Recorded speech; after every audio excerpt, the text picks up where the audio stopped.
Hey, so we're looking at Mark chapter 1, verses 7 and 8, and this is talking about John the Baptist.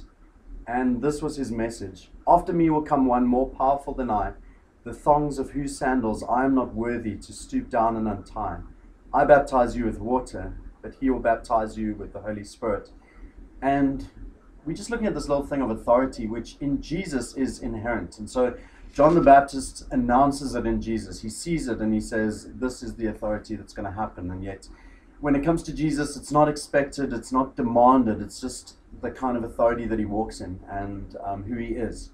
And so we see this again in verse 21 and 22, a little later. It says, they went to Capernaum, and when the Sabbath came, Jesus went into the synagogue and began to teach. The people were amazed at his teaching because he taught them as one who had authority, not as the teachers of the law. And so there's a comparison given. The religious leaders of the day, the ones that would do the teaching, didn't have the same kind of authority that Jesus carried naturally. Again, they kind of demanded it, they kind of enforced it on the people, and yet for Jesus, it came out of his identity.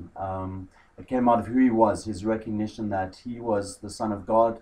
And so his authority, in a sense, announced his presence instead of him having to try to claim it from others. And I think that's such an important thing, especially when maybe we look at Christian leaders today. So the people that are preaching, that are writing books, that are kind of trying to lead the way, like, is authority inherent in them because of who they are, or is there a rally? Is there a call for that authority? Is it something that needs to be declared or policed or something like that? And it's just exciting to watch this Jesus walk around and the authority kind of announces him. This is the Son of God, declaring who he is and just being who he was. And I think that's quite an exciting thing.